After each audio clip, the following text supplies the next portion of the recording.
안녕하세요 여러분, 레아입니다. 여러분, 제가 결혼을 준비를 하고 있잖아요. 그래서 오늘은 결혼 준비 전에 꼭 알아야 할 결혼 준비 과정과 순서 준비했습니다.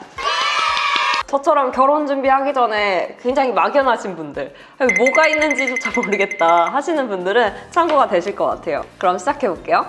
8개월에서 12개월 전에 먼저 하면 좋은 것들을 좀 준비를 해봤어요. 가장 중요한 건 예식장을 선정하는 일입니다. 이걸 가장 먼저 하길 추천하는 이유는 여러분, 요즘에 예식장 잡기 너무 어렵다라는 말 많이 들으시잖아요. 이게 코로나 때문에 인원 제한이 있을 때 웨딩홀들이 많이 폐업을 했다고 해요. 중상 정도의 그리고 중대형 규모의 웨딩홀은 예약이 차 있는 경우가 많았어요. 나는 성수기에 하고 싶다, 봄이나 가을 이렇게 날씨 좋을 때 하고 싶다, 이런 분들은 먼저 예약을 하시는 게 가장 좋고, 이 결혼 준비 전반의 과정이 예식 일자를 기준으로 하기 때문에 이걸 선정하지 않으면 아무것도 예약을 할 수가 없어요.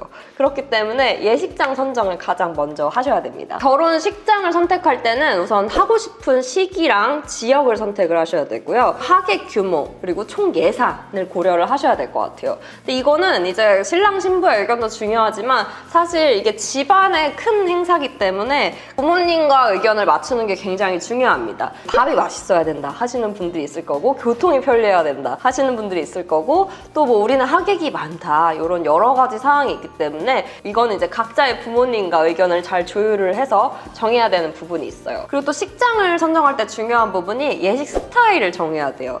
뭐 동시 예식인지 분리 예식인지 뭐 스몰 웨딩인지 야외 예식인지 이런 것들을 정해야 되거든요. 일단 동시 예식이라고 하는 경우에는 이게 결혼을 처음 준비할 때는 이런 용어가 다 생소하기 때문에 동시 예식? 내가 결혼할 때 누구랑 같이 결혼을 하는 건가? 이렇게 생각을 했어요. 근데 동시 예식은 본식을 진행하는 곳이랑 식사를 하는 장소가 같은 거예요. 쉽게 생각할 수 있는 건 이제 호텔 결혼식. 호텔 결혼식은 자리에서 보고 자리에서 밥을 먹죠. 이게 이제 동시 예식인 거고, 동시 예식의 장점은 약간 호텔 예식이 많아요. 그리고 호텔 예식의 스타일이기 때문에 고급스럽다는 장점이 있습니다. 우리 식장에 우리 손님들만 밥을 먹기 때문에 뭐 산만하고 정신없다 이런 것들이 좀 덜하고 좀 더 집중되고 쾌적하게 식사를 할 수 있다는 장점이 있어요. 분리예식은 본식을 보고 다른 데로 이동을 해서 식사를 하는 거예요. 그래서 일반적인 웨딩홀, 결혼식 뷔페 이런 느낌을 생각하시면 될 것 같아요. 가장 좋은 거는 가성비가 좋다. 동시예식으로 진행이 되는 것보다는 조금 더 가격이 저렴한 경우가 많기 때문에 합리적인 가격으로 진행을 할 수 있다라는 것이 좋고요.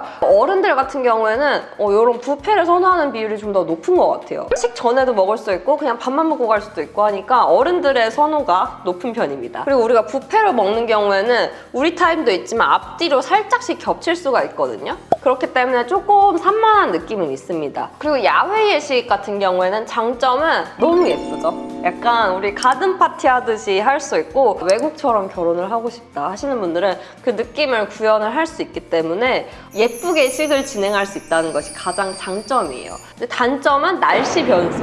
1년 내내 그날의 날씨를 기도를 해야 돼요. 물론 나는 비 좀 와도 상관없다, 나는 그렇게 예민하지 않다 하시는 분들은 괜찮지만 무조건 날씨가 좋았으면 좋겠어 하시는 분들은 좀 쫄릴 수가 있어요. 그리고 야외 예식 같은 경우에는 좀 하객 수가 많지 않은 경우가 많습니다. 그래서 하객 수를 좀 고려를 하셔야 된다는 그런 점이 있습니다. 그리고 스몰 웨딩 같은 경우에는 나랑 친한 친구들 그리고 가족들과 하기 때문에 뜻깊고 특별한 웨딩으로 진행을 할 수 있다는 것이 장점입니다. 단점은 신경 써야 될 것이 굉장히 많아요. 내가 처음부터 끝까지 구성을 해야 되는 게 굉장히 많기 때문에 좀 신경 써야 될 부분이 많다. 그리고 하객 수가 적으면은 좀 단가가 올라가는 부분들이 있어요. 가성비가 그렇게 좋진 않습니다. 근데 이게 어떤 예식장이든 모든 게 다 완벽할 수는 없거든요. 그래서 포기할 수 없는 부분을 취합을 해서 정하는 게 좋습니다. 이렇게 예식장이 어느 정도 추려지면은 투어를 하셔야 돼요. 그래서 전화하셔가지고 방문 예약을 잡으시면 되고, 방문 예약을 하실 때는 결혼식이 있는 날에 방문하시는 것이 좋습니다. 왜냐면 장식이나 전반적인 분위기를 확인을 해야 되기 때문에 결혼식이 있는지 확인을 해서 투어를 하시는 것이 좋고요. 그리고 당일 예약 혜택이라고 해서 뭐 국수를 서비스로 준다든지 가격을 할인해 준다든지 이런 이벤트들을 선택들을 하는 곳이 굉장히 많아요. 완전 오늘 보고 오늘 결정하는 것까진 아니더라도 한 며칠 내로 결정을 하면 적용을 해주는 곳이 대부분이었거든요. 그렇기 때문에 몰아서 보고 빠르게 선택을 하시는 것이 좋을 것 같습니다. 웨딩홀을 골랐으면 이제 플래너를 계약을 해야 됩니다. 플래너님의 역할은 이제 결혼식 준비를 좀 수월하게 할 수 있게 도와주는 역할을 하십니다. 꼭 필요하냐라고 했을 때는 이건 조금 사람마다 다를 것 같긴 한데, 우선은 뭐 결혼식 준비에 난 너무 많이 신경 쓰는 게 싫다, 혹은 나는 일정이 촉박하다 하시는 분들은 플래너 쓰시는 걸 좀 추천을 드리고요. 개인으로 할 경우에는 좀 할인이 되는 부분이 많아요. 그래서 할인을 좀 받을 수가 있고, 나는 꼼꼼하게 좀 일정 체크나 이런 걸 잘 한다, 그리고 나는 결혼식 준비에 좀 시간을 쓸 수 있는 여유가 있다 하시는 분들은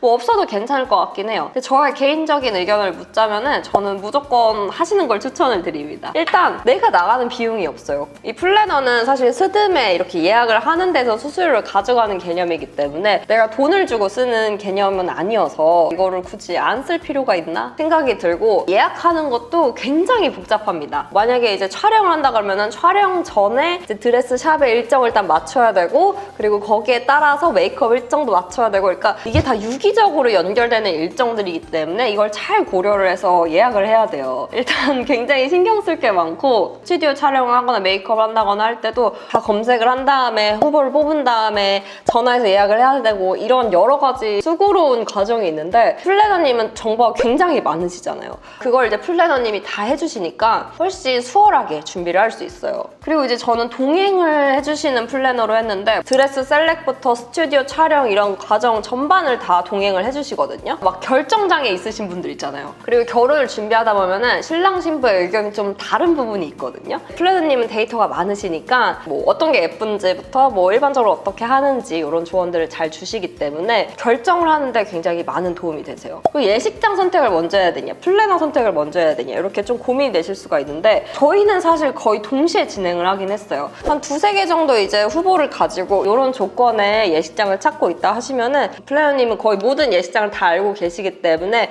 그럼 여기도 같이 보셔라 라고 추천을 해주세요. 그러면은 우리는 이제 일일이 찾지 않고도 그 리스트 안에서 선택을 할 수 있죠. 그리고 플래너님을 선택을 하시게 되면은 일단 스드메를 선택을 해야 돼요. 우선 스튜디오 같은 경우에는 최소 6개월 전 정도는 해야지 보정본을 확인을 할 수 있고, 모바일 청첩장으로도 보낼 수가 있다 보니까 좀 여유롭게 하시는 걸 추천을 드려요. 그리고 드레스 같은 경우에는 스튜디오 촬영 때 입는 촬영 드레스, 일반적으로 한 3벌 정도 되는 것 같아요. 그리고 본식 드레스, 결혼식 날에 입는 드레스, 또는 피로연 드레스가 필요한 경우에는 그 드레스까지 이렇게 빌리는 과정이에요. 그래서 한 4벌에서 5벌 정도를 빌리는 거라고 생각하시면 될 것 같아요. 드레스 같은 경우에는 스튜디오 촬영일 기준으로 한 2-3개월 전에는 셀렉을 하시는 게 좀 안정적이긴 해요. 그리고 메이크업은 뭐냐, 스튜디오 촬영과 본식에 하는 메이크업, 이게 두 개를 세트로 해서 메이크업이라고 해요. 사실 스튜디오 촬영이나 드레스는 가격 차이가 워낙 천차만별입니다. 그래서 어느 선이다 라고 말씀드리기가 조금 어려울 것 같은데, 메이크업은 비교적 가격 차이가 안 나는 편이에요. 한 80만 원에서 120만 원 선인데, 메이크업 같은 경우에는 좀 투자를 하는 게 좋다라는 말을 많이 하긴 해요. 스튜디오 촬영이건 본식이건 얼굴이 예쁜 게 중요하니까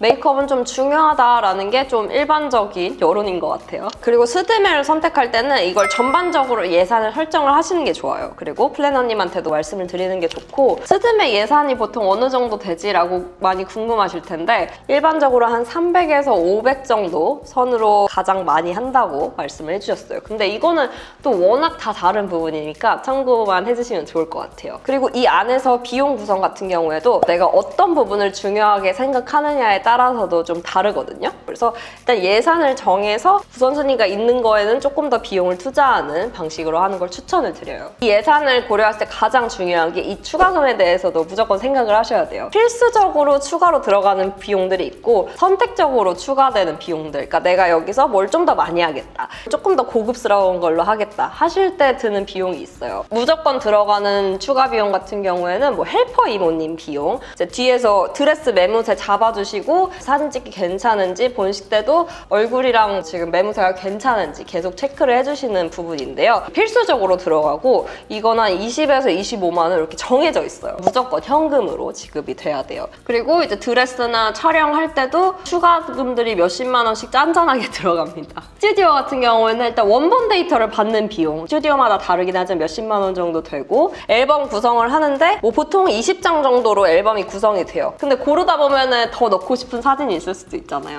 그러면은 그 장마다 몇만 원씩 또 계산이 됩니다. 드레스 같은 경우에도 이제 기본 라인이 있고 프리미엄 라인이 있고 이래요. 그래서 입다 보면은 아무래도 또 프리미엄 라인, 좀 더 고가의 라인들이 예쁘기 때문에 좀 추가가 되는 경우가 굉장히 많습니다. 그래서 예산을 정할 때도 이 추가가 되는 것까지 생각을 해서 예산을 정해야 된다라는 부분이 있어요. 그리고 이 스드메에 포함이 되지 않지만 예약을 해야 되는 것들을 또 말씀을 드릴게요. 우선은 본식 사진, 우리가 결혼식 진행할 때 원판 사진, 그러니까 가족들이 다 나오는 사진이죠. 원판 사진이라든지 결혼식 진행할 때 신랑 신부 찍고 혼주들 찍고 하는 부분들, 그래서 본식 사진이 있고요. 본식 영상이 있어요. 사진도 찍지만 또 영상으로도 남기기 때문에 영상도 예약을 하셔야 돼요. 좀 유명하고 인기 많은 데는 빨리 예약이 차거든요. 결혼식 날짜가 잡히면은 거의 바로 예약을 하는 게 좋습니다. 그리고 이제 혼주 메이크업 따로 있어요. 결혼식 날에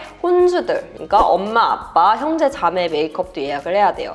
이 메이크업 예약할 때 가장 중요한 거는 동선과 주차. 그러니까 그 결혼식장까지 가기에 편리한 위치여야 되고 그 메이크업 샵도 주차가 가능해야 됩니다. 우리가 중요한 날인데 막 동선이랑 주차까지 신경 쓰려면 머리가 아프잖아요. 그래서 미리 동선과 주차가 좋은 위치로 선택하시는 게 좋습니다. 그리고 또 추가적으로 필요한 게 헤어 변형이 있어요. 스튜디오 촬영이랑 본식 때 머리 스타일을 중간중간 바꾸는 걸 얘기를 하거든요. 이 헤어 변형이 최근에 굉장히 인기가 많아져서 거의 필수 옵션 중에 하나로 됐거든요. 근데 이거를 해야 되나 말아야 되나 고민을 하다가 했는데 저는 굉장히 만족했어요. 머리를 푼 스타일로도 찍었고 가시번도 했다가 포니테일도 했다가 다양하게 했기 때문에 사진이 굉장히 다양하게 나왔습니다. 그래서 저는 그 부분에 대해서 굉장히 만족하고 있고 요즘에 거의 결혼식 비용 중에 가장 아깝지 않은 돈이다 라는 말이 있을 정도로 굉장히 만족도가 높은 옵션 중에 하나예요. 그래서 스튜디오 촬영을 하시는 분들은 저는 선택을 하는 게 좋을 것 같습니다.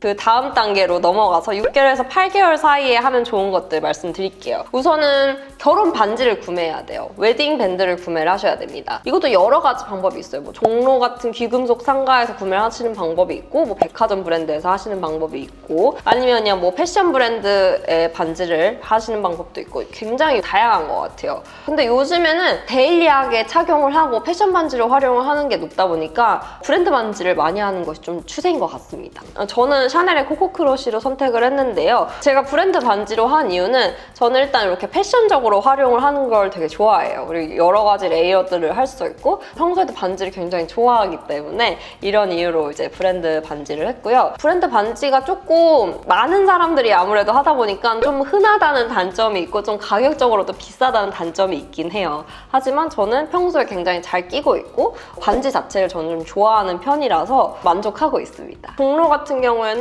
가장 좋은 건 가성비가 좋죠. 백화점보다는 훨씬 저렴합니다. 하지만 단점으로는 좀 아무래도 다른 브랜드의 디자인들을 좀 모방한 디자인들이 많아요. 그래서 그거를 나는 모르고 샀는데 저거 뭐 그거 짝퉁인가? 막 이런 소리를 들으면 좀 그렇잖아요. 근데 반지 사실 때 저는 이 부분을 꼭 말씀드리고 싶은 게 사이즈 체크를 좀 여러 번 하셨으면 좋겠어요.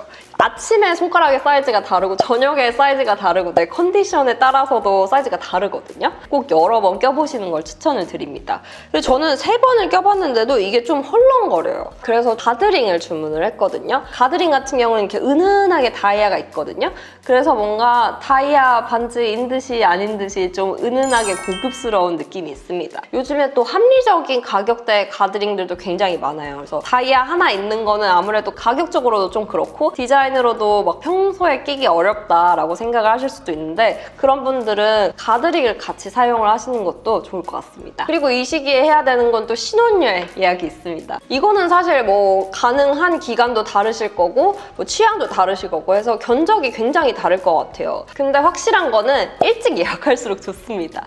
이게 임박할수록 뭐 가격이 비싸지는 경우도 많고 인기가 많은 데는 또 빨리 예약이 차는 경우가 많기 때문에 여행 성수기에 가신다든지 인기 여행지로 가신다든지 하시는 분들은 좀 빠르게 예약하는 게 가격적으로도 그렇고 심적으로도 그렇고 좋을 것 같습니다. 뭐 어디 가는지 궁금한 궁금하신 분들이 계실 수도 있을 것 같아서 저희는 이제 뉴욕으로 갔다가 칸쿤으로 가는 그런 일정으로 예약을 했거든요. 근데 이건 워낙 취향 차이라서 이것도 뭐 궁금하신 부분이 있다 하시면은 댓글 남겨주세요. 그럼 제가 한번 준비를 해보겠습니다. 그리고 이 다음으로 할 것들은 이제 예복을 맞춰야 돼요. 예복은 남편의 양복을 맞추는 거예요. 이것도 뭐 가격이 다 천차만별인데 요즘에는 워낙 이제 브랜드들에서도 잘 나오고 이렇게 맞춤 양복 같은 데서도 되게 잘 하기 때문에 요거는 이제 각자의 선호에 맞춰서 잘 고르시면 될 것 같아요. 그리고 상견례가 있습니다. 상견례는 이제 양가 부모님이 함께 인사를 나누는 그런 자리를 말합니다. 옛날에는 뭐 결혼식 일정도 상견례에서 잡고 뭐 신혼집 이런 것들도 상견례에서 했다고 하는데 요즘에는 뭐 신혼집 위치, 예단, 예물 이런 부분들을 대부분 어느 정도 얘기를 한 다음에 만나는 것이 일반적인 것 같아요. 그 방법을 좀 추천을 드리는 게 아무래도 상견례는 서로 인사를 하고 좋은 인상을 서로 주는 자리다 보니까 민감한 얘기, 돈 얘기 이런 것들은 조금 피해 주시는 게 좋긴 합니다. 그 예물과 예단에 대해서 또 얘기를 해야 될 것 같아요. 예물은 신랑 신부가 이제 서로 물건을 주고 받는 것을 예물이라고 하고,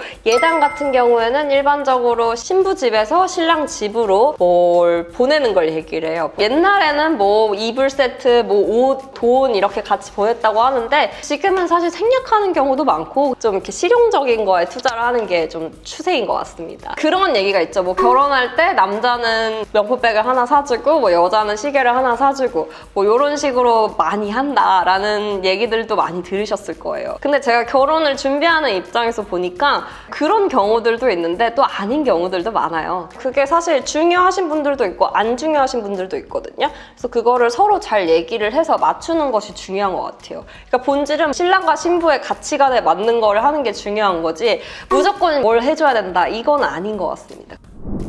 한 5, 6개월 전쯤에는 신혼집 준비를 고려를 하셔야 돼요. 어느 지역으로 가고 싶은지, 어느 지역에 어떤 컨디션의 매물들이 있는지를 계속 보셔야 됩니다. 갑자기 결혼 한두 달 전에 가서 집 있나요? 해서 집을 이렇게 백화점에서 물건 사듯이 살 수 있는 게 아니거든요.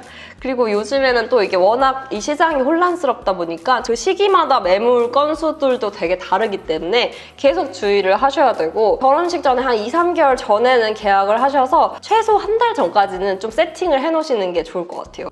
그리고 한 3, 4개월 전에는 청첩장 준비를 시작을 하셔야 돼요. 청첩장 모임을 이제 빠르면 한 3개월 전부터 하기 때문에 좀 여유롭게 준비를 하시는 걸 좀 추천을 드려요. 근데 그런 게 있어요. 청첩장에 돈 쓰지 마라. 청첩장에 돈 쓰는 게 제일 아깝다라는 의견을 되게 많이 들었어요. 왜냐면 우리도 청첩장 모임에 가면은 어디 하네 하고 놓고 안 보거든요. 남의 청첩장을 이렇게 소중하게 보지 않아요. 그렇기 때문에 한 번 보고 버리는 용이니까 돈을 투자하지 마라 라는 의견이 굉장히 많은데, 이게 또 사람이 준비를 하다 보면은 욕심이 끝이 없습니다. 기본 청첩장들은 너무 안 예뻐. 많은 사람이 청첩장을 만드는데 이렇게 디자인이 다양하지가 않나 생각할 정도로 예쁜 것들이 별로 없어요. 근데 여기서 나는 좀 디자인 있게 하고 싶다, 조금 더 예쁜 게 없나? 라고 생각을 하면은 갑자기 가격이 2배가 됩니다. 그래서 바로 깔끔하게 포기했습니다. 근데 잘한 것 같아요. 그리고 이 시기에는 이제 어머님들 한복 준비를 해야 돼요. 그래서 기본적으로 좀 이렇게 사이즈도 측정을 해서 좀 맞춤 대여로 진행을 하는 경우가 많기 때문에 이것도 한 3개월 전쯤에는 하시는 게 좋을 것 같아요. 그리고 한 2개월 전쯤에는 이제 모바일 청첩장, 우리가 사진 찍은 것들로 모바일 청첩장을 구성해서 뿌려야 되니까 모바일 청첩장 준비를 하시면 될 것 같고, 아버님 이제 의상 체크, 양가의 아버님들 의상도 이때쯤에 신경을 써야 돼요. 그래서 양복이 있는지 막 없으면 뭐 맞추거나 사거나 뭐 하셔야 될 것 같고, 그래서 최종적으로 딱 그 우리가 결혼식을 진행할 때 이 식에서 무리가 없는지, 식에서 지금 준비가 안 된 부분이 없는지를 꼼꼼하게 체크를 하시면 될 것 같습니다. 이렇게 하고 이제 결혼을 하면 돼요. 그리고 굉장히 준비 과정이 많죠? 진짜 선택의 연속이더라고요. 이게 어떤 순서대로 되는지, 어떤 옵션들을 선택을 하면 좋은지 이런 정보가 있으면 좀 더 준비를 하실 때 수월하실 것 같아서 오늘 영상을 찍어봤습니다. 그러면 이제 저처럼 결혼 준비가 혼란스러우신 분들, 뭐부터 해야 될지 막연하셨던 분들에게는 좀 도움이 되시면 좋겠습니다. 그리고 궁금하신 점 있으면 댓글로 달아주시면 제가 답변해드리겠습니다. 그럼 저는 다음에 다른 컨텐츠로 올게요. 안녕!